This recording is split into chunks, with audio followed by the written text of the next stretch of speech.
خبروں کے سلسلے کو آگے بڑھاتے ہوئے اب رخ کریں گے سیالکوٹ کا PP38 میں ضمنی انتخابات کے انعقاد کے حوالے سے انتظامی امور کا جائزہ لینے کے لیے زیر سرپرستی ڈسٹرکٹ ریٹرننگ آفیسر نذر عباس نے ایک میٹنگ منعقد کی گئی۔ اس پر رپورٹ کریں گے ہمارے نمائندہ علی عمران۔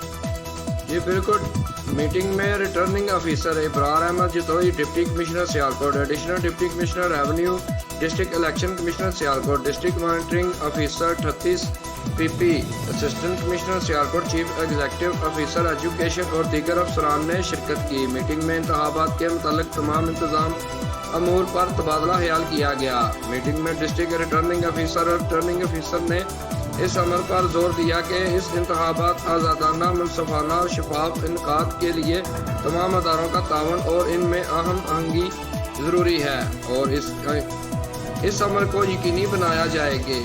یہ انتخابات ایک غیر جانبدارانہ ماحول میں کرانے کے لیے کوئی تحقیق کا فروغ برداشت نہیں کیا جائے گا۔ ڈپٹی کمشنر سیالکوٹ اور پولیس حکام نے یہ یقین دہانی کرائی کہ انتخابات کا کامیاب انعقاد کرانے کے لیے تمام امور پر الیکشن حکام سے بھرپور تعاون کیا جائے گا۔ میٹنگ میں انتخابات عملے میں کی تعیناتی، پولنگ اسٹیشنز کی نشاندہی، امن عامہ کی صورتحال اور الیکشن کے لیے جاری کردہ ضابطہ اخلاق کی پابندی کے بارے میں اہم فیصلے کیے گئے۔ میٹنگ کے اختتام پر ڈسٹرکٹ ریٹرننگ آفیسر نے تمام شرکاء کا شکریہ ادا کیا۔ کیمرہ مین ٹیم کے ساتھ علی عمران، City 5 نیوز، سیالکوٹ۔